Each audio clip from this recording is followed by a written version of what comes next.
So yes, that is the topic for today. We do know that, yes, we are increasing access to ARVs. However, respiratory symptoms remain the commonest, presentation in terms of how our patients present on a day-by-day basis. So I do not have any disclosures to make. I know that this is going to be an exciting presentation as well, and I hope that you will enjoy it with me. The main focus is to help you to be able to assess, investigate, and manage an HIV positive patient who presents with respiratory symptoms. And just to set the tone, it's a 26-year-old lady who is diagnosed with HIV during your current assessment, and she has never been on ARVs, and you can see the CD4 count is 17 cells. She is, I don't know what to say, fortunately or unfortunately, but she is pregnant. She's 18 weeks pregnant, and she presents with fever, night sweats, there's a dry cough, and a progressive shortness of breath for 3 weeks. And obviously, as you look at the case, the key thing is, how do you go about assessing this particular patient? What kind of investigations would you like to do? And then importantly, can we manage this patient, and how would we approach the treatment for this type of a case? So just to give an overview, just to say that the lung is the most frequently affected organ in terms of HIV. Most patients develop pulmonary complications at some point during, their history with HIV. So we know that at some point, someone will have some upper respiratory symptoms, later on lower respiratory symptoms, whether it's cough, dyspnea, or even abnormal vital signs. And then most of the time, the cause being an often infectious etiology. But as you will see later today, we should not forget as well the non-infectious causes of lung disease in people living with HIV and AIDS. Also, it's very important to appreciate the transition. Remember, in the early days, we didn't have ARVs, and certain conditions like PCP were quite common. But even today, whilst there is increased access to ARVs, we still have patients who present late, so PCP might still be an issue. But when you look at patients who are on ARVs, then the commonest causes of respiratory symptoms, you'll find that the dynamics change a bit. And as you see there with our second last bullet, you'd see that in the developed countries, bacterial pneumonias are the leading cause of respiratory symptoms, followed by PCP, TB being the third. But in our context, we do know that TB remains a leading cause of death in the African region, and including here in South Africa. So you'll find that there is that difference. But as the HIV program improves and coverage improves, we might find that we start to see more of the bacterial pneumonias versus TB being an issue, right? Now, respiratory symptoms in HIV, number one is that they are very common, but there's certain difficulties in that it is sometimes very difficult to distinguish clinically between the common conditions. Like if a patient presents today, as is the case with our pregnant case, is this PCP? Is this TB? Is this a non-infectious cause of pneumonia? Sometimes very difficult to differentiate, and then patients also sometimes may have more than one problem at the same time.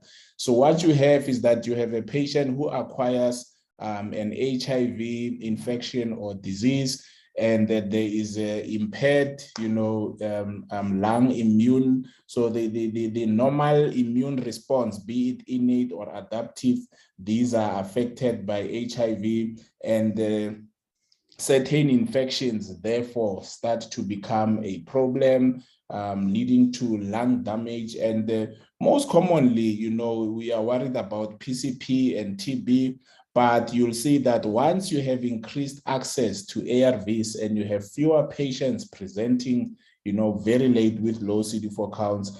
Other conditions, whether it's lung cancer because of this persistent immune activation that you get from patients who are living with HIV and AIDS, you start to see that your non-AIDS associated malignancies start to become a problem. COPD, asthma, pulmonary hypertension, though your bacterial pneumonias and TB might still be an issue. So it's very important to always appreciate, are you dealing with a patient who recently started ARVs who's unstable, or are you dealing with a patient who has been on ARVs for some time, presenting with respiratory symptoms? Therefore, they might present with similar conditions as what you would get in an HIV negative patient. So quite important. And when you look at the causes, obviously this is a publication from the European more developed region, but you'll see that quite similar to what we see here, in that 97%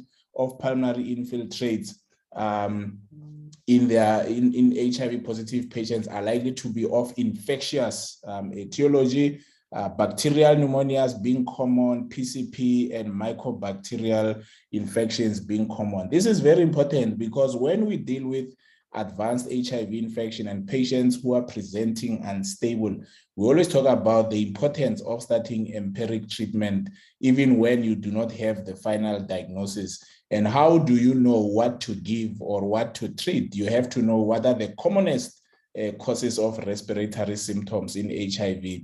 And by treating bacterial or community-acquired pneumonias and considering treatment for PCP and TB, you are likely to save in excess of 99-98% of your patient. Obviously, there is that small percentage where it might be a viral infection or even some of the non-infectious causes of respiratory symptoms, for example, pulmonary edema, lung cancer, and other conditions. So quite important. And what you see is that most patients will present with fever and cough. Actually, these are the two very common symptoms, even in the context of HIV and AIDS. And you see that if a patient is in acute respiratory distress, most of the time they present with dyspnea. Look at diarrhea, though diarrhea is not necessarily a common respiratory symptoms, but you can see that 60% of patients who might be having severe acute respiratory infections do present with diarrhea, and body pains, right? So quite a different view, so that sometimes you don't always think that you'll only have symptoms limited to the chest, but patients can present with other things. But you can see the first three: dyspnea, diarrhea, myalgia, with fever and cough. So fever and cough were just standard across, which can improve your sensitivity in predicting whether your patient has a respiratory condition. So I presented a summary case of a young woman who's pregnant, who's diagnosed for the first time today to be HIV positive. Her CD4 count is less than 20. I think it was 18 or 17, so in your management approach, one of the key things you want to determine is, do I need to admit? Should I send the patient home, or this patient needs to be admitted? Is this patient eligible for IV therapy or oral ones, and which antibiotics specifically?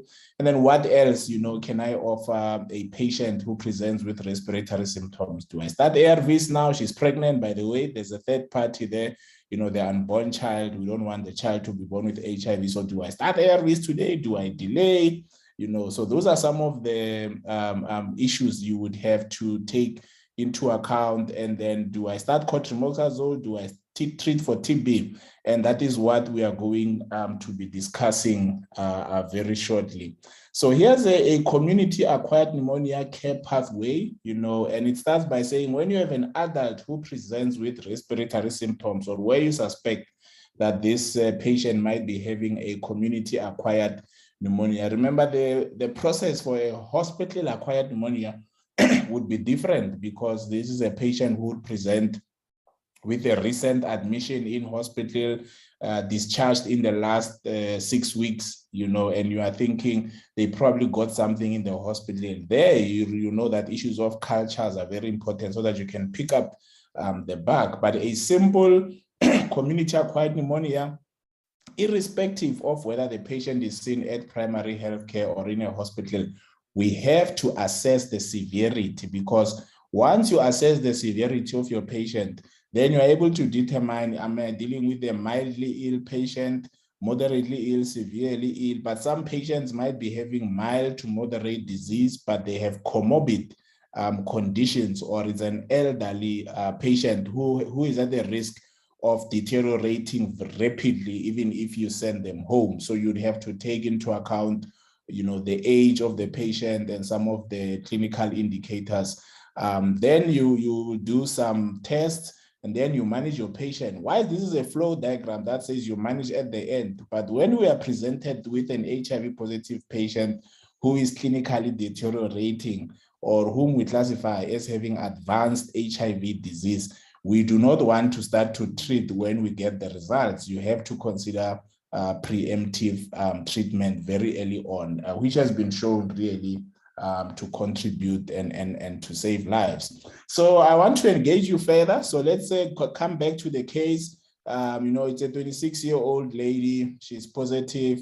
She's not on ARVs. Her CD4 count is 17. She's 18 weeks pregnant. She's got fever, night sweats, dry cough, and remember, there's progressive shortness of breath over the last 3 weeks. On examination, she's alert. She's got a very high respiratory rate, not necessarily hypotensive, but she's desaturating.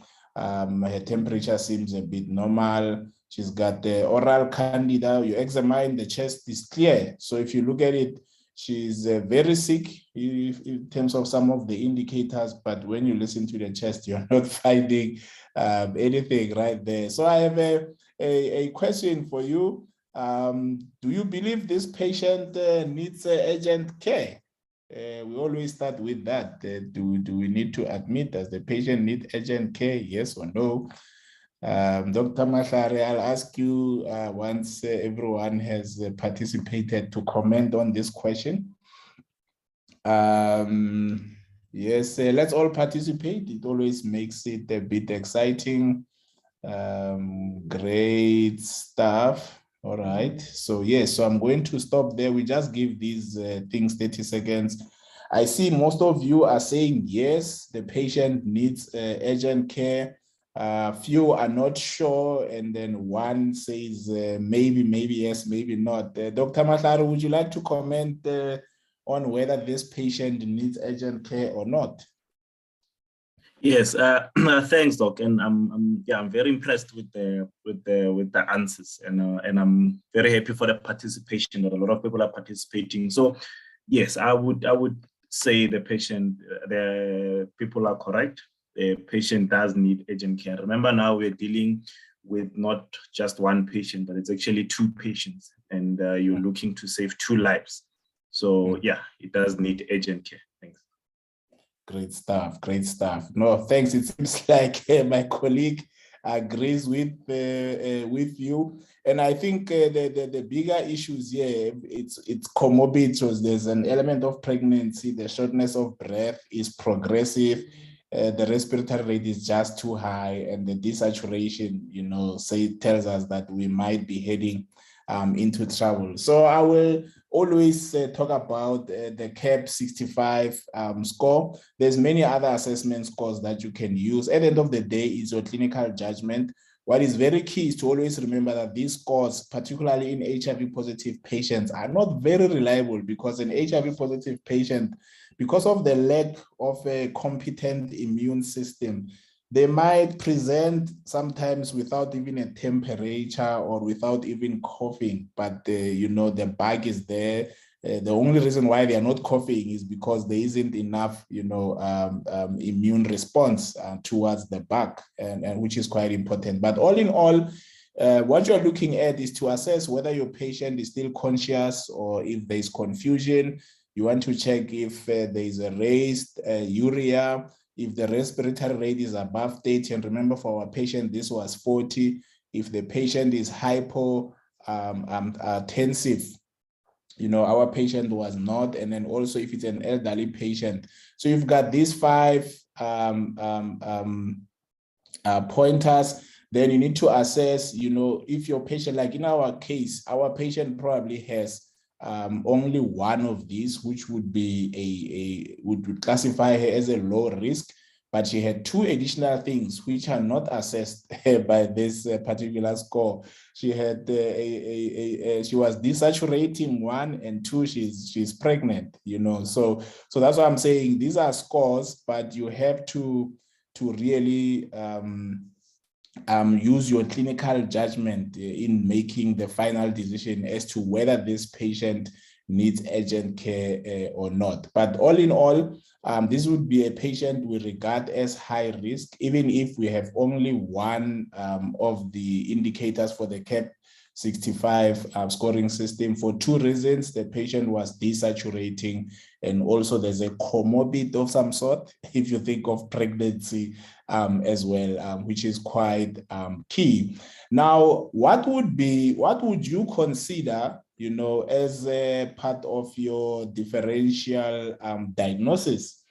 She's 26, she's got a CD4 count of 17, she's not on ARVs, she's desaturating, progressive dyspnea, the respiratory rate is 40. You may select more than one option, and then Dr. Mahlari will comment on what he thinks is the likely things that we need to consider. Okay, I'll give you 5 more seconds. Interesting. Yeah, I like that I see COVID on the list. So this will make a very nice discussion, Dr. Mahlari, later on. Colleagues, this is your selection. You are saying PCP first, TB, and I think COVID, then bacterial. Quite an interesting thing I'm looking at here. Dr. Mahlari, what's your take?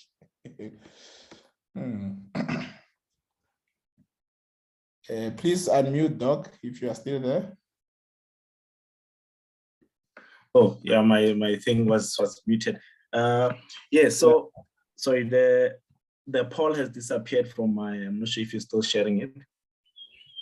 Yes, I was still sharing it, but they have PCP. I don't know. Are you able to see it now? Yeah, sorry about it. I don't know.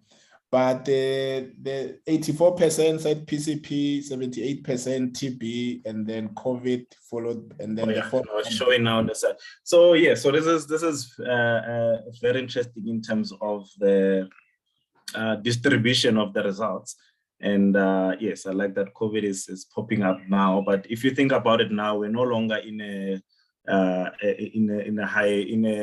what you call in the peak of a wave. So currently it will probably be lower down the list. But considering, our patient looking at the CD4 that is severely immunocompromised, and not just even because of the HIV. If you remember, pregnancy itself, it's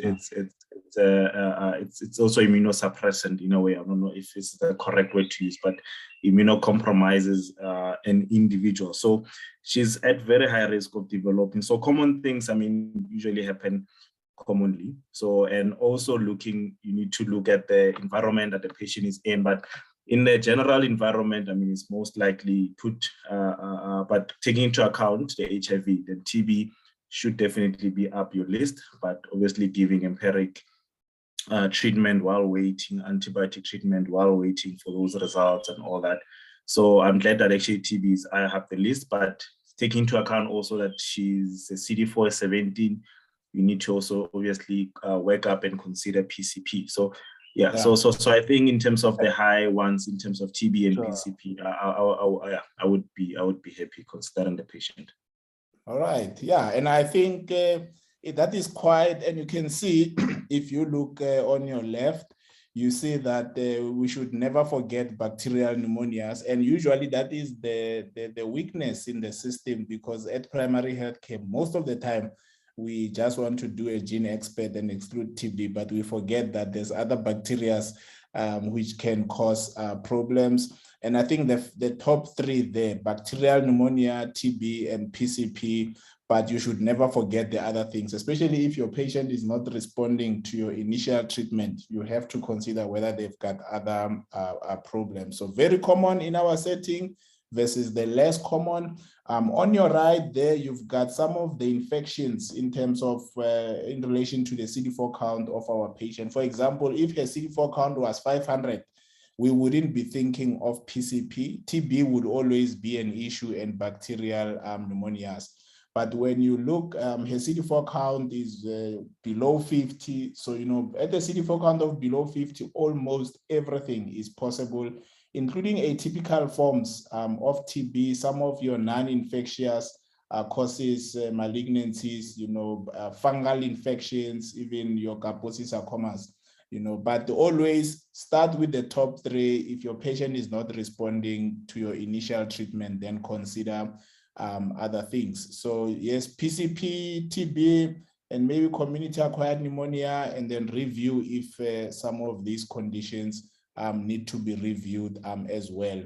When you use the CAP score to look at how you can manage your patient, for example, a basic patient who's got a mild chest infection, you could get away with just starting an antibiotic, be it amoxicillin augmented, and then doing your TB expert, because remember, TB must be done for all patients, irrespective of how many symptoms they have. The fact is that the patient has respiratory symptoms, right?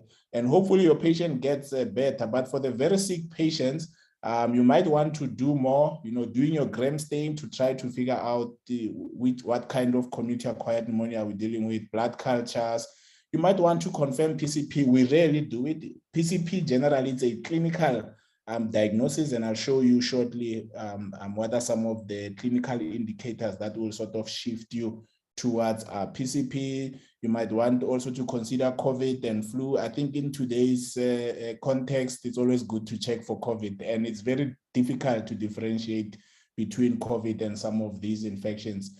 For hospital-acquired pneumonias, if your patient has a recent history of admissions, blood cultures are very key, because most of those bugs are quite resistant to most of our antibiotics. Now, if you look at TB, our gold standard diagnostic test is a gene expert.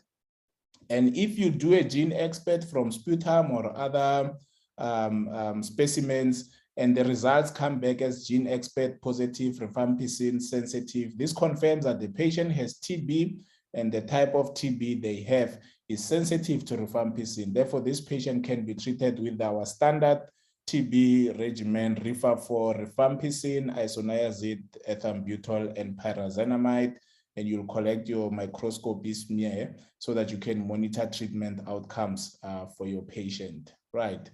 In the context of a positive gene expert, rifampicin resistant, I think in early Feb or late January, we dealt with drug-resistant TB. We were with Dr. Modiba. You would have to treat SMDR TB. Hopefully she qualifies for the short regimen, and within 9 months, she's completed. If your gene expert is negative, and this is usually the crux of it, we always need to remember that in HIV positive patients, a negative gene expert does not exclude TB. That is really the key message, So if you have a negative gene expert, you have to assess the HIV status of your patient. If it's negative in an HIV negative patient, most likely they don't have TB. Treat with antibiotics and then act based on how your patient responds. However, a negative gene expert in a HIV positive patient, you would, and if especially remember, the reason why you would have done a gene expert is because they had symptoms and your suspicion for TB was probably high, and they are HIV positive. Unfortunately, the gene expert comes back negative. What do you do? Well, you have to assess, one, has my patient improved on amoxicillin or whatever antibiotic you would have given there? A good response to antibiotics would exclude TB. We don't expect a patient who has TB to feel better after giving amoxicillin as an example. So usually The patient comes in, they have TB symptoms, you give them antibiotics, you do their HIV test, you send a sputum for gene expert. They come back in 2 days' time to check their TB results. The expert is negative. You have to ask, how are you feeling? You know, she says, no, now I'm better. Then you are thinking probably it's not TB. But she says, no, these antibiotics are not working. Then you're still saying, okay, this is probably TB, you know. You can see here, they say do a chest x-ray. Don't forget that in an HIV positive patient with significant immune depletion, you could still get a normal chest x-ray even when the patient still has, you know, TB. So a chest x-ray does not confirm or let me say a negative chest x-ray does not exclude TB, right? And then there's a recommendation as well to do another sputum for culture and sensitivity. Here, I want to say you will have to do it, but then you do not have to wait for those results to decide if you are treating for TB or not, because most of these results will come in 3 to 6 weeks' time. If you are dealing with a very sick patient, they would die, you know, at that point in time. So what we usually do is you make a clinical diagnosis of TB, what we used to call a smear negative TB. Today, it's a negative gene expert TB.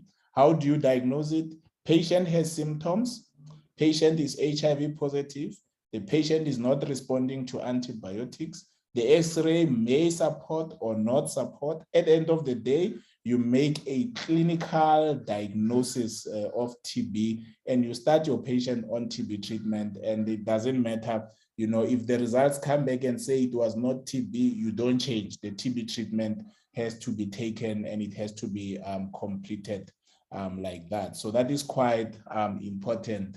Luckily, in today's day and age, I'm not sure how many of you work in the public sector, we do have a urine LAM test. This is a urine test that is indicated for patients who have advanced HIV disease or any patient who's got a CD4 count less than 200. So basically, on an outpatient basis, you can look at the CD4 count of your patient. If the CD4 count is less than 200, you may do a urine LAM, and if the test is positive, you start your patient on TB treatment, but you still need to collect a sputum for a gene expert.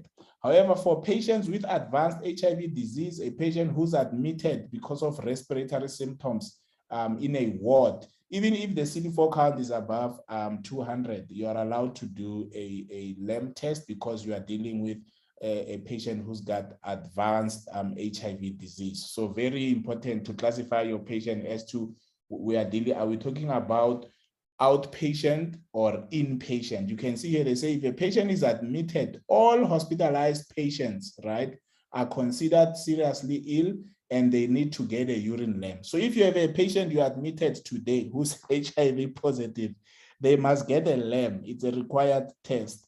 For your outpatient in a clinic or your OPD, it's not an admission. That's where you look at the CD4 count. And if the CD4 count is below 200 cells, you should be able to do a urine LAM test, and then we take it from there. So this is quite important. Dr. Mawala, if you go back to that, I just wanted to add a comment on the previous slide as well. Yes. If you don't mind. Yes. So, yes, this is quite a very good algorithm, but what I wanted to add to individual, I was actually thinking of a case that I had, I think 2 years ago, and it's important in terms of this gene expect when it's negative. So I had a gentleman who had symptoms and signs and symptoms basically of TB. We were quite sure, and the gene expert was negative, but he was HIV negative, but we had very high index of suspicion. And so in these individuals, you need to also think of other conditions that might immunocompromise them, because it's quite rare for an individual who's HIV negative to have they usually present very, like they become very sick. Like if you're immunocompetent and have tuberculosis, the presentation is they're usually very sick. So, but in an individual who's HIV negative and they're gene expect negative, but you have high index of suspicion, you need to also check for other causes of immunocompromise, of a patient being immunocompromised. So this gentleman, on further examination, when we examined, we actually didn't even report it, but we found he didn't have any like ascites or anything like that, but we found quite a huge liver. And when we worked him up, he actually had a hepatocellular carcinoma. And that's what was causing his actually his gene expert was low positive. Yeah, actually, if I remember, it was low positive. So even the low positive ones should make you worry if a person is HIV negative, because they usually HIV negative patient and immunocompetent should straight away be positive. They usually their smears are like 3+ and all that, and the X-rays are quite horrible. But if it's a low positive or negative and with high index of suspicion, please remember to look for other causes. Examine the patient properly. They might have underlying malignancies or other conditions that might immunocompromise them. Thank you.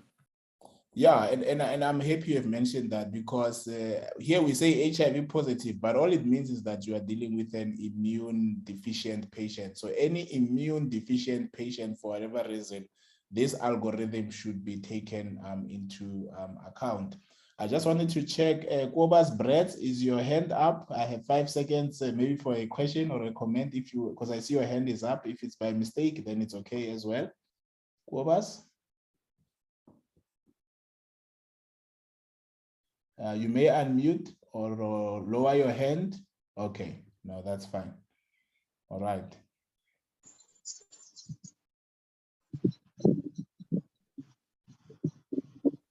Kobas, you are unmuted.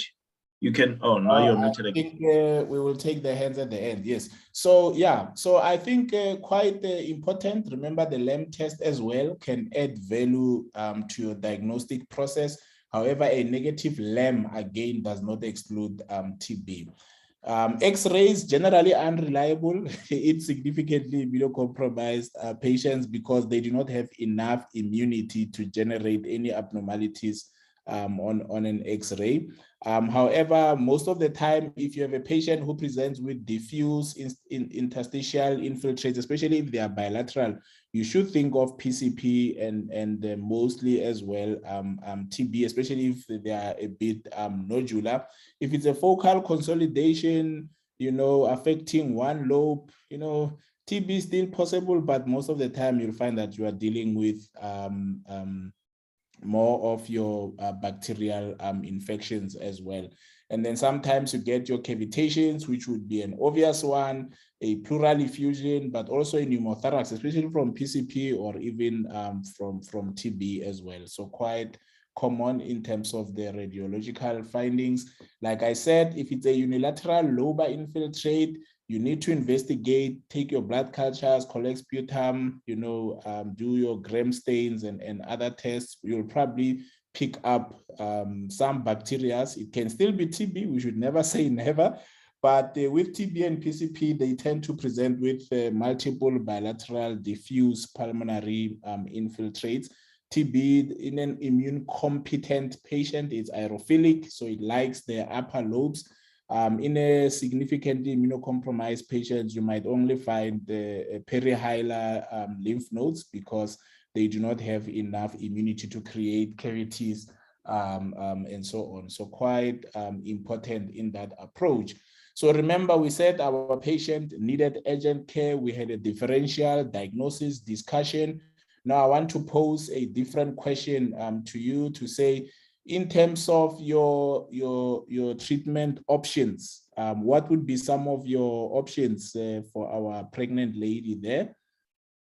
I've given you some options there. You may choose one or more, and then we'll discuss in the next 5 seconds or so.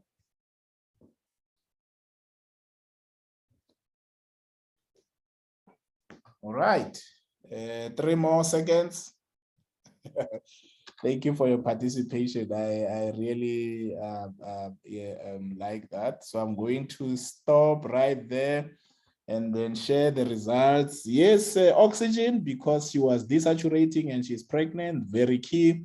I think in terms of antibiotics, this one, she's pregnant, she's not doing well. Probably we need to admit her. She must get IV antibiotics. And it's a question, are you going to treat with treatment or TB treatment, or you want to wait for the results? I have a high I have a high index of suspicion for PCP for these pregnant women, and I'll tell you why. One, her CD4 count. You know, if your patient has a CD4 count way below 200, PCP high on the agenda.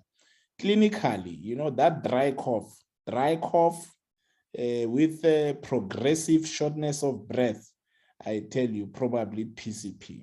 You know, number three, the desaturation. You know, TB in HIV positive patients, they rarely desaturate because it becomes a chronic thing that starts over time. They compensate and compensate. At the time when they desaturate, they would have had significant lung, injury, which you would pick it up with your X-ray. Remember the examination as well. We said that the chest was clear. You have a patient who presents a little bit acute on chronic or subacute, she's a bit acute progressively. You would expect to hear something on the lungs, you hear nothing. That's usually how PCP presents. But another giveaway is that she's not on cotrimoxazole. She's not on ARVs. She's not on cotrimoxazole. When you have a patient who presents like that, not on cotrimoxazole, there's a very high probability that you are dealing with PCP in this particular scenario. So your approach to empiric treatment for these patients, so empiric therapy is recommended if you are dealing with a clinically unstable patient. You have to consider, what do I start with? You are directed by clinical clues, like I was explaining, on the case history of the patient, some of the indicators there. And then investigations should still be conducted. What we don't want is just to treat blindly all the time. When you start empiric treatment, you still do your investigations, and then you'd adjust your therapy based, on your response. Your treatment for a stable patient, that we would have said we are managing on an outpatient basis, something like augmenting whilst awaiting your results, would be okay.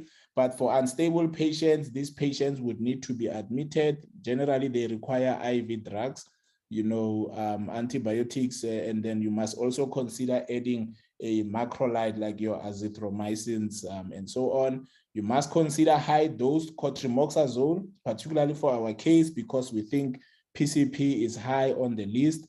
And then depending on the response, if after 72 hours, there's no response, you might also consider to treat for TB if your TB results are not back. But I think in 48 hours, you should have your gene expert results at that point in time. So here's a further approach in terms of the treatment component. Do you think your patient has community-acquired pneumonia? If your answer is yes, how bad is your patient? This is a significantly ill patient. They need to be admitted, and you would start them on ceftriaxone plus maybe clarithromycin or azithromycin. This is from the South African guidelines on antibiotic use. But you will see this arrow here, even for a not severe case, if it's an elderly patient, or it's a patient who's got comorbid conditions, or it's a pregnant lady with a low risk score, right? You might still consider admitting them or even treating them, with close monitoring, which is quite important in your approach. Just special circumstances. Remember, if you suspect hospital-associated pneumonias, it's very important to talk to your lab. They will tell you about circulating strains in the area and some of the sensitivities whilst awaiting your own culture results, so that you try to start your patient on an appropriate empiric antibiotic. In the context of penicillin allergy, where you cannot use your rosefins and your ceftriaxones, then maybe moxifloxacin or even levofloxacin might be an option for you to use in the meantime in those contexts. So why would you suspect a PJP or PCP? So acute on chronic, if you remember this progressive shortness, so it's been becoming worse and worse over time, and today probably she hit the tipping point and she comes to see you. She's HIV positive, her CD4 count is less than 200 cells, she's not on ARVs, she's not on cotrimoxazole for a month. So if the patient was on cotrimoxazole for more than a month, I mean, on what did I write there? Oh, yes, on cotrimoxazole, Bactrib, right? So if a patient has been on Bactrib for at least a month, your suspicion for PCP becomes on the lower side, right? But these are the clinical indicators, and I think our patient had all of them. She was desaturating, not on cotrimoxazole. Her CD4 count was below 200 cells. She's HIV positive, and her clinical presentation was acute on chronic. Then we suspect PCP. We don't usually go and try and get a confirmation by doing PCRs and other tests, but it's a clinical assessment, and then we start our patients on treatment. So also how to diagnose PJP pneumonia, the absence of nodes or effusions on an X-ray. Remember, if there's an effusion, it's probably TB or some other bacteria. Desaturation on exercise. If you are able to commit to a PCR test for PJP, you may, but we rarely go that far. And then other laboratory tests like your LDH. I know some people check it. If it's high, you think it's PCP, but LDH can be high for so many reasons in our patients who have chronic lung diseases, whether it's TB and other persistent, inflammatory markers because of persistent immune activation in the context of HIV. So that's what you think. That's how you treat. So in terms of the management, oxygen, very important. Our patient was desaturating, starting antibiotics, very important. High dose cotrimoxazole at 20 milligrams. We usually prefer the 20 milligrams per kg per day. By the way, in terms of cotrimoxazole, it doesn't matter oral or IV. If your patient is able to swallow, the bioavailability of the drug is almost the same, whether you use IV or oral. You get the same clinical outcomes, right? And then in the context of severe hypoxemia, you might want to push for IV cotrimoxazole, but this is mainly because your patient is likely to have confusion and might not be able to swallow tablets, at that point in time. They need to be treated for at least 14 days. You need to consider adding steroids, whether oral or IV, it's still okay at that point in time. And then secondary prophylaxis after 14 days, the cotrimoxazole prophylaxis therapy needs to be continued at least until your patient's CD4 count is above 200 or they are clinically asymptomatic from HIV. That is WHO stage 1, which is quite important right there. So I hope you are still with me. Like I always say, when I teach, sometimes I feel alone. Are you guys still there, Dr. Smelane? I hope you are still around. I see some of you are saying your slides are blurry. I hope it was just temporary. Let me know if there's a network issue on my side right there. Thanks, Dr. Mnisi. Yes. Thank you. All right. No, I'm not alone, Dr. Nkolela. Thanks for that. So there's a question here about when to start. Neo, we see you. Thanks. You're saying I'm here today. Please, you were not here last week, Neo. Okay, welcome back. Yes, Pumla. So when to start the art, right? That is the question, And I tell you what, the ARVs are very helpful for these patients, whether they've got crypto. You remember patients who've got cryptococcal meningitis, when you do their CSF, you'll find 0 cells in there, 0, lymphocytes. Sometimes, that means there is no immunity to fight that bug. So how do you get immunity to fight the bug? You need to start ARVs. The same for TB, for PCP. And all studies today agree that it's important to start ARVs as early as possible, as soon as your patient is stable and is tolerating your treatment for the opportunistic infection that you are treating. So generally, we start within a week or 2 for patients who are now stable and doing well. But as you start them on ARVs, just remember that you might have this exaggerated inflammatory response. Your patient might start to deteriorate, and you must be ready to respond to that. And you can see in terms of survival, starting early versus delaying ARVs, you can see that delaying ARVs is associated with poor survival rates. Therefore, we should try and you know, by the first month, after starting whatever treatment for your opportunistic infections, we need to start our patients on ARVs. And luckily, these ones are likely to be in the ward, and you should be able to monitor them very closely. Don't delay ARVs for too long.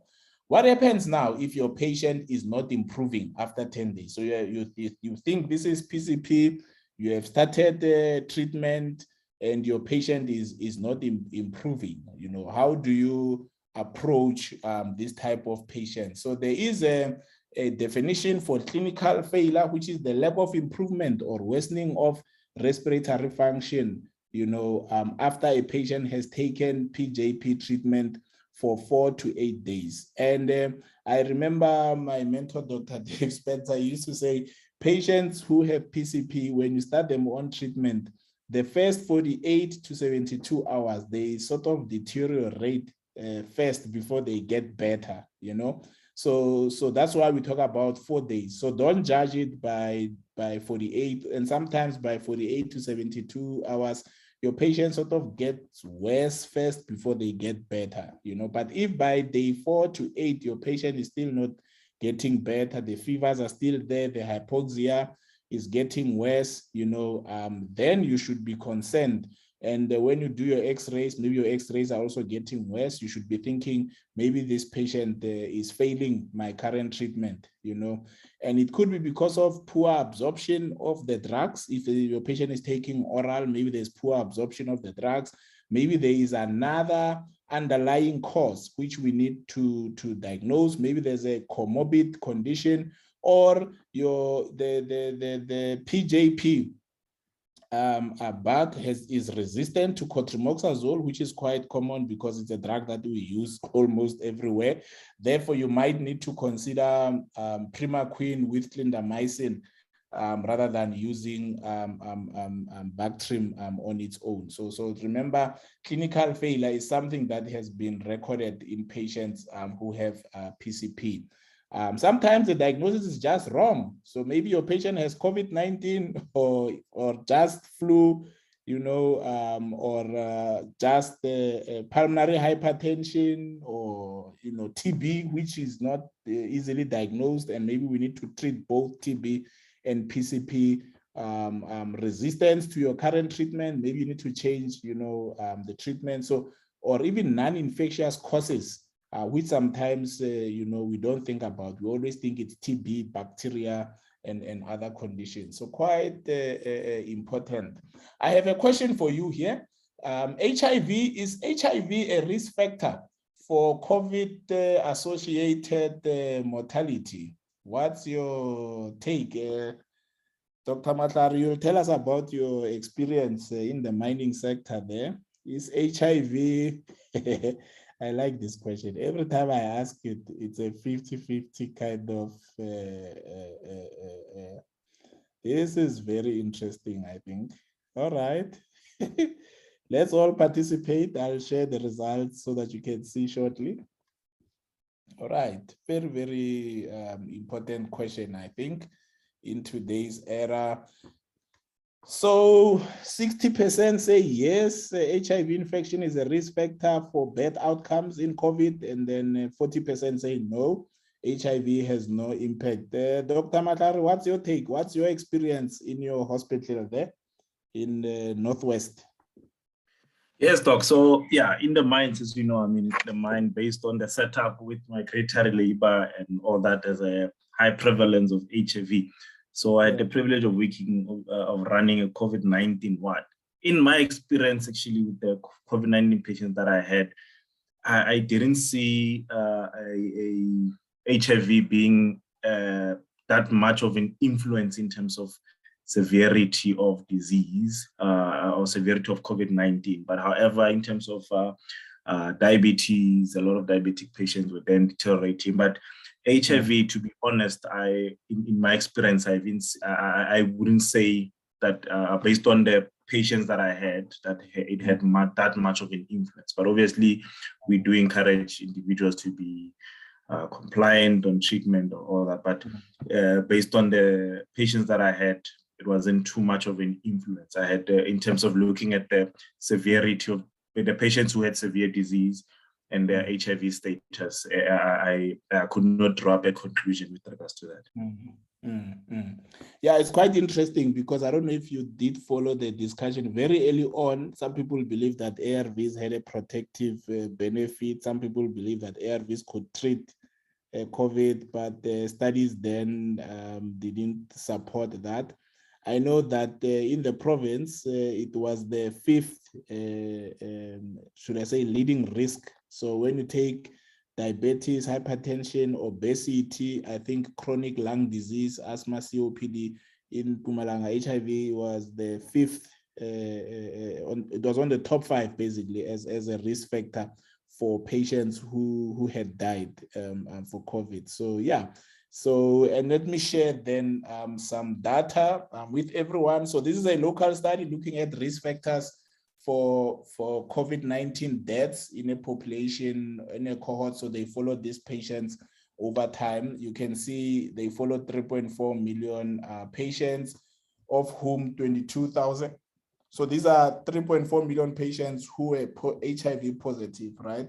And around 22,000 of this a group of patients was diagnosed with COVID-19 between March and June. So you can see it was just a short period of time when this was done. And these are your hazard ratios looking at risk.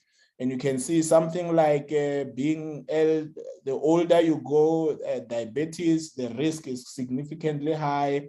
You know, if your HbA1c is not controlled, the risk is very high. I'm trying to look for my friend HIV. You can see right there, TB, previous TB, you know, HIV on the risk side, and you can see the hazard ratio 2 times. So people, if you compared outcomes by being HIV negative versus positive, HIV positive patient had twice the risk of bad outcomes if they became COVID infected. Again, you can see positive 2 times. Also, you know, whether suppressed, you know, for and by duration, you can see that patients who were virologically suppressed for a longer duration, their risk was lower, right? And critically important is that patients who had a detectable viral load with severe immunosuppression had an increased 3 times fold increase in the risk of not doing well when they get COVID. So if I was to summarize this, the risk of bad outcomes is high 2 times. It's obviously, if you compare it with something like diabetes, as Dr. Matar was saying, then you will tend to believe that the HIV risk is less significant. I think the problem is that in South Africa, we have a lot of people living with HIV and AIDS, right? In excess of 7 million people. So, and then if a good proportion of them are not on ARVs, the risk is actually getting higher and higher.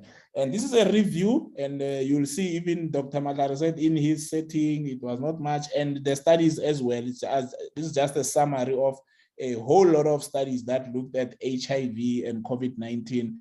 Some of them did not show, you know, any differences, while some of them showed that at low CD4 counts, for example, this particular study here, patients with low CD4 counts were associated with admissions to ICU, requiring ventilation or even very bad outcomes, you know, poor outcomes for patients who had comorbid conditions. So if they had HIV, diabetes, and they got COVID, you know, and the incidence, the only thing which I think we can agree about in all the studies is that being HIV positive does not increase the risk of getting COVID. So, you know, but if you do get COVID and you're HIV positive, you have a significant risk of not doing well at the end of the day. So you can see that there's quite a number of studies that looked at that.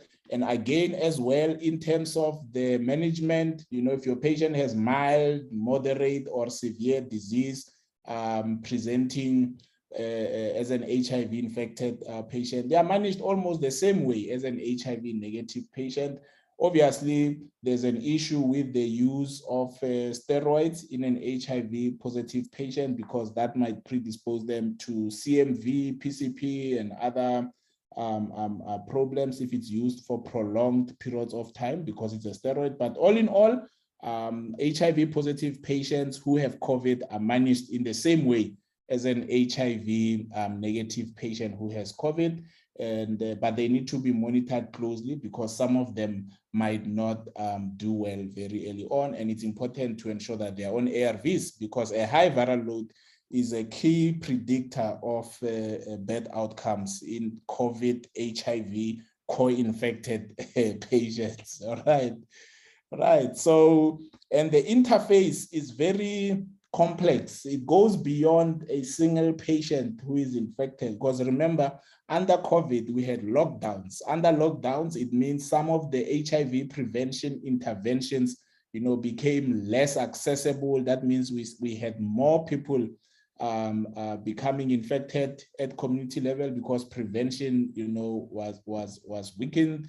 People couldn't pick up their ARVs. That means the proportion of patients with a detectable viral load at community level, there was probably some level of an increase. And if they got COVID, they wouldn't do that well. So the interface between HIV and COVID-19, it is at the clinical level because patients might get the negative outcomes, epidemiologically higher effect on susceptible populations, because when the viral load is high, HIV becomes a problem, but also patients would not be able to respond to a COVID infection. Luckily, in terms of treatment, the same treatment applies for both parties. We don't need to make any adjustment. Also remember that your diabetes, for example, quite common in patients who are on ARVs for a while because either because of the drugs they are taking, which can increase your triglycerides, cholesterols, your lipodystrophies. So HIV can create an environment where COVID-19 becomes a problem in an HIV positive patient. So yeah, we will share the slides and then you'll have some time to look at this. Here is another question as we get closer and closer to the end. Distinguishing PCP and COVID-19. So if a patient presents with respiratory symptoms, is it easy to differentiate with this one is COVID or this one is PJP? So that is the interface right there. Okay, let's all participate. Few more. All right, 5 more seconds.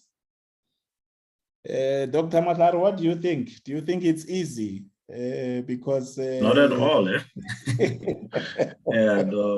in the acute setting, it's not easy. But however, though, I mean, you have to look at the kind of the kind of patient that you have. Is it a kind of patient that is at high risk of getting PJP or not? I mean, if you have a quite healthy patient who is RVD negative, doesn't have any other reason to be immunocompromised, then PJP will not be on your list or will be very way low down your list. I mean, it's quite unlikely. But however, if you have a patient with a very low CD4 with advanced HIV and all that, and probably even ART naive and all that, then you would then think of the likelihood of PJP. So it can be easy depending on what kind of patient you have. But if you obviously have a patient with who's at high risk of PJP, then it's not easy. They can actually quite present the same. Yeah. Superb. I think you have summarized what was my next slide to say. Firstly, at an acute setting, in terms of clinical presentation, they can be quite similar because you've got desaturation, you've got abnormal clinical vitals that are abnormal, then you have to look deeper.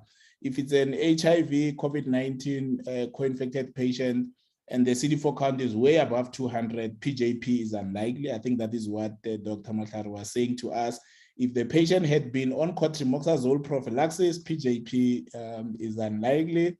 You know, the beta did look quite raised in PJP than in COVID-19, but you know, it's not a very reliable test to do. If you are in a private hospital like Dr. Matlhare there in the mines, you might do a PCR, PJP PCR as well, you know, but yeah, so I mean, the main message is that in the context of COVID-19 and HIV, there's a lot of interfaces. I didn't even discuss COVID-19 and TB in an HIV positive patient. And I think the approach is the same. That's why when a patient who's HIV positive presents with respiratory symptoms and you suspect COVID, also check that sputum for TB and consider if you shouldn't be starting treatment for cotrimoxazole for that particular patient. Quite important. So in the appropriate context, and that is what I think my dearest doctor was saying, where you have an HIV positive patient presenting with respiratory symptoms, you suspect COVID, but the patient has a CD4 count less than 200, they are not on cotrimoxazole, and the X-ray is compatible. You would start your patient on high dose or on treatment for PJP treatment, including your steroids for moderate and severe cases. And then you do your COVID-19 test. If they come back to confirm COVID-19, please, before you stop your PJP treatment, make sure that your patient does not have a co-infection, because some patients will have PJP and COVID-19 at the same time. But hopefully it's just a pure COVID-19 infection. Then you can treat the way you treat COVID-19 and then temporarily stop your PJP treatment. Though in practice, I wouldn't stop. I would just complete it anyway for the next week or two, whilst I deal as well with the COVID issues as needed. So quite an important question. So then I'm giving you feedback about our case. Remember, 26-year-old young woman, pregnant, coming in with a high respiratory rate, desaturation, you know, chest is clear. And then after we started on treatment for PJP, she did not improve after 7 days. So we became a bit worried. And this is the X-ray right there. What you see in the X-ray, your middle and lower zones, you can see the perihilar infiltrates there with some nodules, opacities, you know. I mean, this is a typical consolidation there. I mean, PCP, it might give you consolidation probably in 1 in a million patients, but all in all, PCP will never give you this kind. We usually talk about a ground glass appearance, or even your perihilar infiltrates that look like angel wings when we talk of PCP. So this kind of an X-ray is not what you would get with PCP. So something else was going on. On examination, she also had these hyperpigmented lesions at the CD4 count of 18, hyperpigmented lesions on the skin, hard, firm. What are you thinking? Patchy-like? Right. So here's a question for you. What do you think is the likely problem that our patient has after looking at that X-ray and those skin conditions? I see. Let's go. A few more seconds. Yeah, interesting. I wished we had the whole day. We were going to discuss all these conditions here, so that you know, we can exclude or include. So I tell you what, most of these are quite a possibility, right? TB, you should never say never. However, because of those skin lesions, Kaposi is a possibility. Remember, the CD4 count is way below 100 cells. But differentiating bacillary angiomatosis from Kaposi is a thin line, right? It generally requires a biopsy between these two. Crypto does not give you flat hyperpigmented lesions. It gives you raised papules, bulgy with a central necrosis or umbilication. But at that CD4 count, it's a differential, but based on those skin lesions, it's never there. Lymphoma at that CD4 count is possible with that but that X-ray looks a bit very horrible. So, it's a differential, and at the end of the day, we have to do a skin biopsy. If she had an effusion, we would go there, take it out, even send it for a cytology, So clinical indicators quite important in coming up with the final diagnosis for our patient.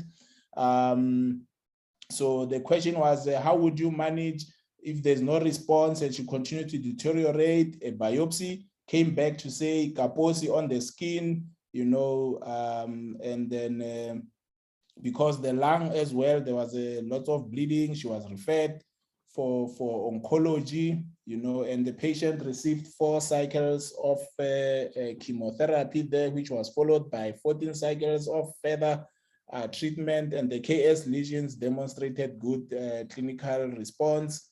She returned 6 months later with the progression of KS, unfortunately, and was rechallenged with 6 more cycles. She was admitted to high care with a 2 months history of progressive dyspnea, intermittent cough, bleeding from the palatal. So she had those lesions in the mouth as well, which were just progressing. And this is a situation you want to avoid when we start to encourage patients to test and start ARVs early, because at a CD4 count of 6, 7, 10, 18, or anything is really possible, So ARV therapy is the cornerstone of treatment for Kaposi sarcoma. However, you might find yourself in a catch-22 where you start ARVs and then the Kaposi becomes worse because of this inflammatory response. So always talk to your oncologist so that you collaborate in the management of these patients, because ideally you start ART and then you want to refer for chemo. The chemo guys, sometimes they want a very high CD4 count. Now, when will she get from 18 to 200? It won't be now. So we need to collaborate and work together in terms of these kinds of patients. So some conditions as well to give you some ideas. As I summarize today's session, this is a 48-year-old ex-smoker who's got advanced HIV disease, who does not like his ARVs, has a history of a myocardial infarction, also has a stent, which was inserted when he was 43. He presents to you with a cough, sputum, breathlessness, and a typical mycobacterium is picked up. And when you look at the CT scan, you can see the right upper lobe cavities. There's also emphysema from probably the smoking and so on, and look at how the patient was managed by just improving adherence to ARVs, because some of these atypical mycobacteria, when you get them, you talk to the lab, they tell you these are common in the environment and you need to have serial cultures in a symptomatic patient for you to say that the disease is caused by this mycobacterium.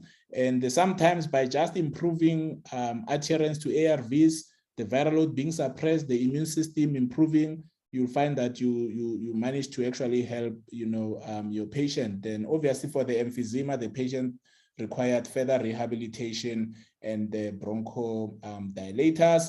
Here's another one, a 57-year-old HIV positive female, again a smoker, had a suppressed viral load, very good CD4 count, presents with a short history of a mid-thoracic back pain. The CT scan demonstrates a necrotic right hilar lymph node plus a right upper lobe nodule, which I think we are pointing at there, Bronchoscopy confirms a small cell lung cancer. What am I trying to show you?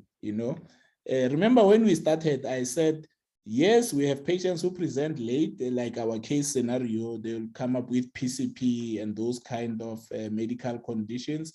But we do have as well, conditions that are not HIV associated. And our patients can present with those conditions. Like this one, she has a small cell lung carcinoma because she's a smoker. So you have now to be able to assess and manage an HIV positive patient who can present with comorbid conditions or even risk factors for other medical conditions. If the patient is obese, they can become diabetic, they can be prone to malignancies, arthritis. So it's quite important that we understand that the disease is shifting, over time, where we see less and less of the Kaposi sarcomas, but we start to see HIV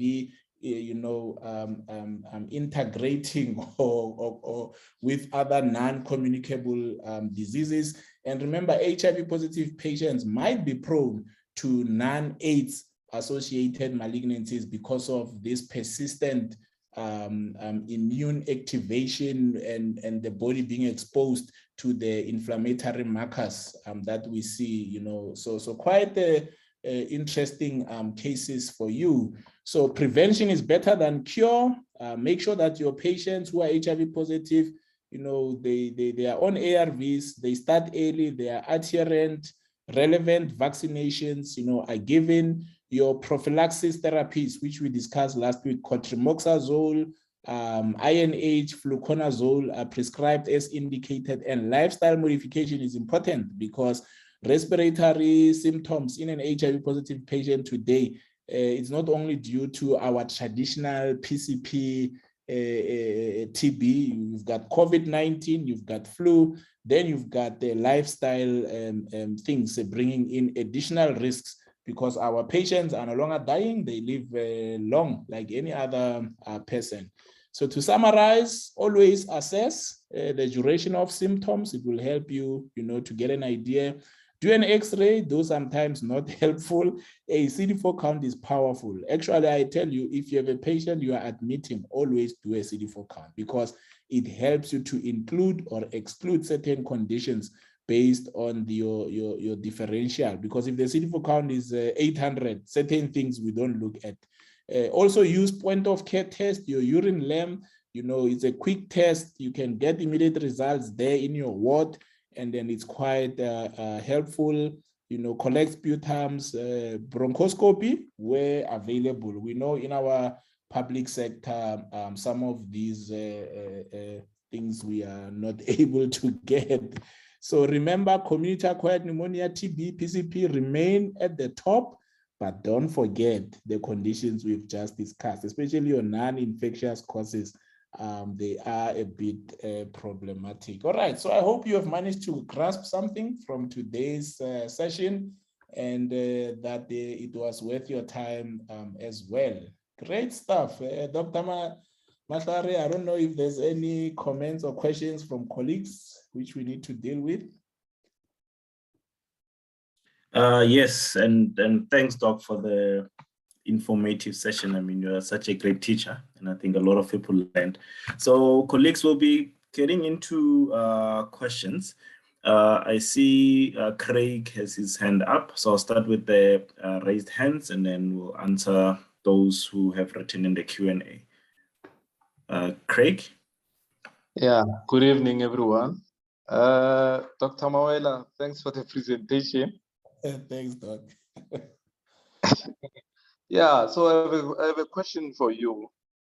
I mean, you just mentioned on your last two slides, the slide before your last one, in terms of prevention, and I think in our settings, that's what we were doing in terms of the prevention of PCP and all other infectious diseases. So we give cotrimoxazole. But now, what do you do in a setting where you have a patient who reacts to cotrimoxazole and you don't have the privileges of having Dapsone with you? What other alternatives would you do on such patients? Yeah. Thank you very much, Dr. Muliba, for that question. I think last week that question was asked. I was supposed to research an inhalant. There's a drug which can also be inhaled. I don't know if Dr. Mashan might have, so he was here. Maybe he can remind me of the drug. But number one, if there's let's do it this way. If your patient is not tolerating Bactrim or you don't have Bactrim, your second option is dapsone, 100 milligrams daily. In a context where dapsone is not there, your priority should be to start your patient on ARVs as soon as possible so that they can try and reconstitute. You might want to use drugs like clindamycin, but those are not recommended for long-term use because those are broad spectrum antibiotics, which can cause additional problems for your patient when they lose their normal flora. But I know there is an inhalant, I don't know, Dr. Mahlari, when you wrote the diploma, there's another third option. But as I mentioned, it's not a drug readily available in the public sector. That would be probably in the public sector as well. Thanks. Dr. Mahlari? Okay, yeah. So they mentioned there's a quinine. I'm not sure if in public if it's available. Atovaquine. So say it can be used as a third agent for PCP prophylaxis. But obviously the first two is Bactrim and then dapsone. I mean, yeah. I think I'm not sure in private it's a readily available dapsone. I'm not sure in public, but I would assume it is readily available as well. But atovaquine is the third agent. I'm not sure how available it is. I've never really used it for PCP prophylaxis. Yeah. Great stuff. Yeah, so I don't know, should I go through some of the questions I see on the chat quickly, just to manage time? Yes, Dr. Ngoyi, you are asking the hypersensitivity to cotrimoxazole. What do you use? I think we've answered that. It will be dapsone, which is quite, I think it's 100 milligrams daily as well. And then there was a question about why the urine LEM test is done only at the CD4 count below 200. This is because at that CD4 count, Dr. Mwimba, we expect most patients to be having some level of disseminated TB. Therefore, some of the proteins from TB can be detected in urine, and that's how the test works. The higher you go in terms of your CD4 count, the less likely you are going to have a sensitive urine LEM. So it actually even works best. The initial algorithm was actually saying it should be at CD4 counts less than 100. It was just adjusted late last year to a CD4 count of 200. So that is the reason there. And then there's Anonymous who says clients who are using drugs, are they eligible for INH? Mostly present with hepatitis C. Yes, they are eligible unless if you can confirm that they have pre-existing liver disease. That means not necessarily that they have hepatitis B or C, but they are decompensating. They have high ALTs, they are jaundice, their INRs are abnormal, then really you don't want to be giving them that. Marie-Louise, I think you are replying to that question around should we admit the pregnant lady or not, and you are mentioning your reasons for that. Thanks for that. And you're saying adding fluconazole. And yes, I think in the case study, we focus more on the respiratory things. We was in terms of baseline assessments, we would have to do a crack antigen test for this patient because the CD4 count is way below 100 cells. And then also deal with the mother-to-child HIV transmission interventions that we would need to put in place.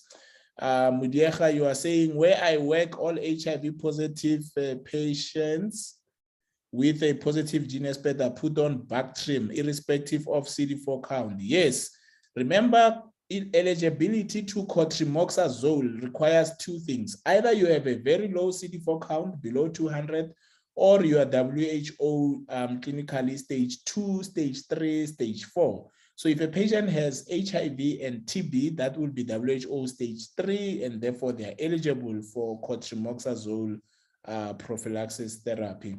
Dr. Mkwanas, you are saying, I need clarity on the urine LEM test. Does this diagnosis mean extra pulmonary TB? Not necessarily, but most of the time, yes. Because remember, the reason why the test works is because at low CD4 counts, our patients tend to have an extra pulmonary TB rather than pulmonary TB. So, but it's not always, it can also be a positive test in a patient who's got a pure pulmonary disease. So we cannot always say when the LEM test is positive that it means it's extra pulmonary TB, you know, yeah. Anonymous, you are saying you have a pregnant lady who is HIV positive with ELISA.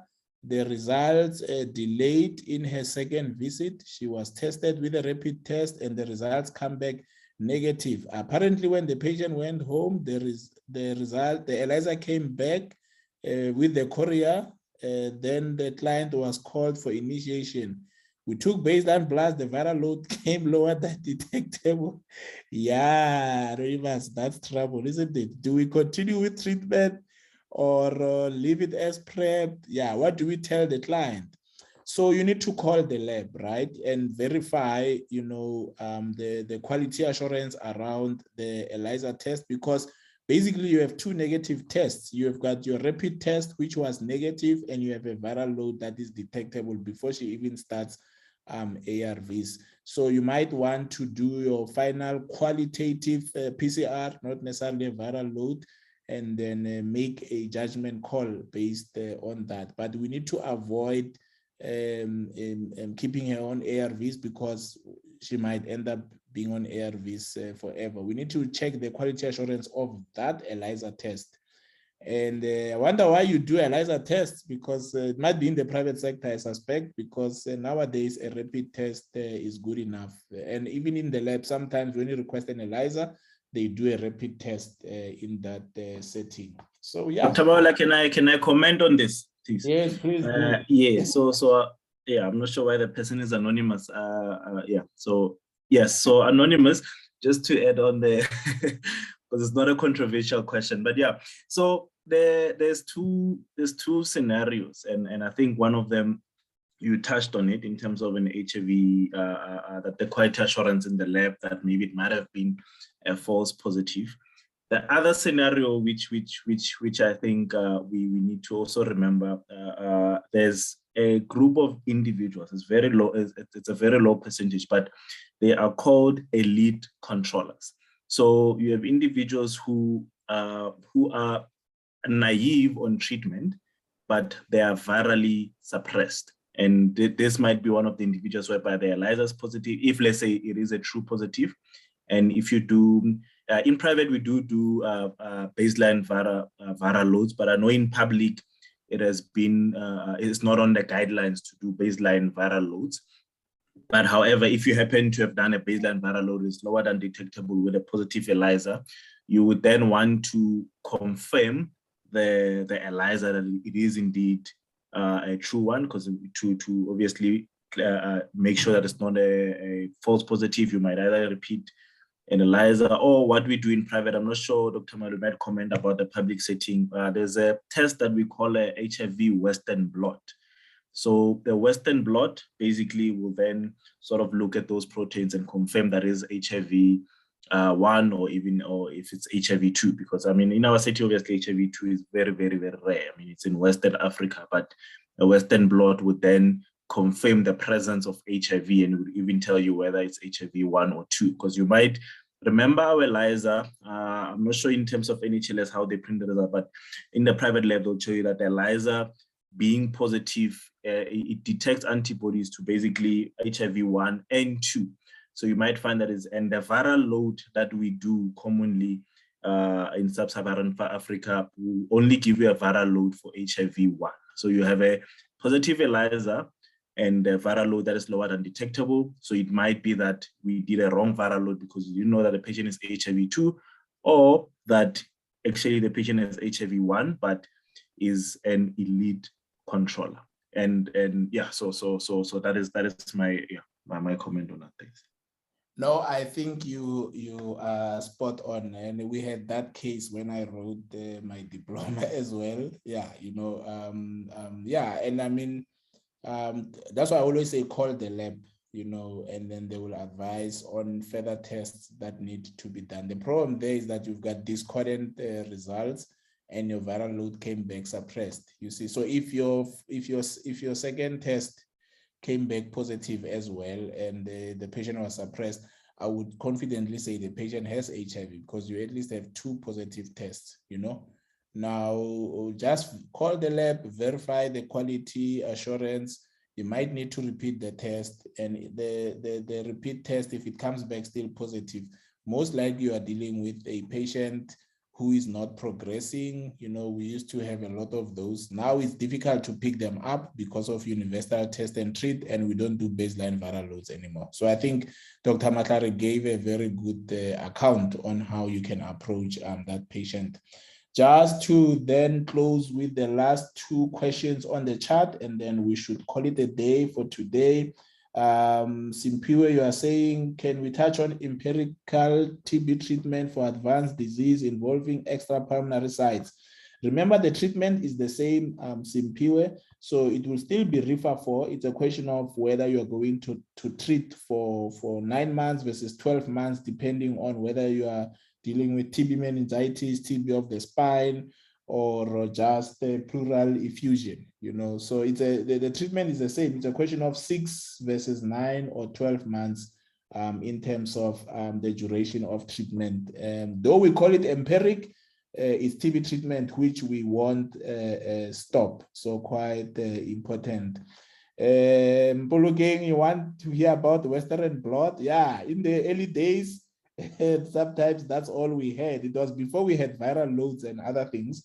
I'll ask Dr. Matlare to clarify, but I think we can bring the lab next time to tell us more about HIV diagnostics and the different tests, sensitivities, specificities, and how to use them. It is a very labor-intensive test and quite expensive. It will only be done if really fully indicated. Yves, you are saying, does an elevated ESR be one of the indicators? Look, ESR says your patient has a chronic infection. It could be TB, it could be from HIV, or even some other fungal infections. So extrapulmonary TB, remember, if you have a patient with advanced HIV disease and clinically deteriorating, not gaining weight, and you make a clinical suspicion and diagnosis of TB and you treat for TB, it's TB.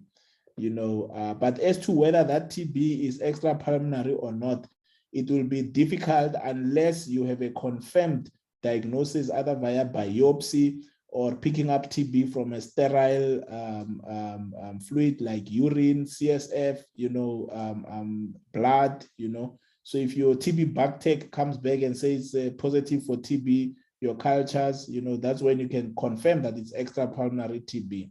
So extrapulmonary TB, you have to have some clinical sign, meningism or something like that for you to say, not necessarily because something like an ESR is high or positive. So that is quite important there.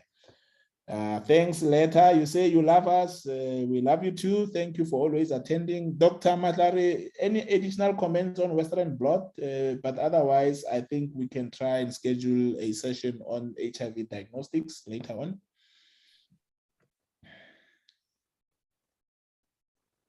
Yes, thanks, Doc. Yeah, I think there's this. So hello, can you hear me? Loud and clear. Hello? We can hear you. Oh, okay. All right, thanks. Sometimes I'm hiding in a room from my child, so my Wi-Fi can be a bit low.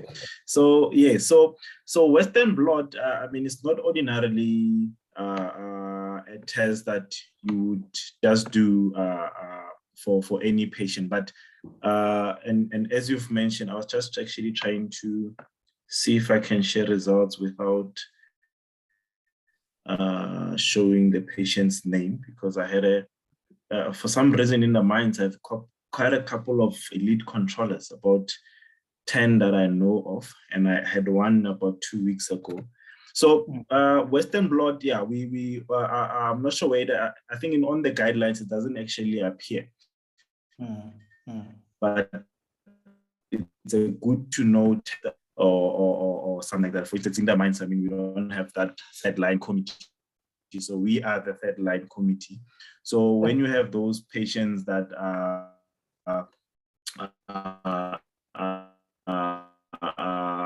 sometimes we use it on like those elite suspect controllers.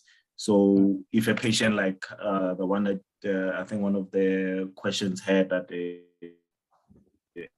ELISA is positive, but the viral is undetectable and all that, we want to confirm.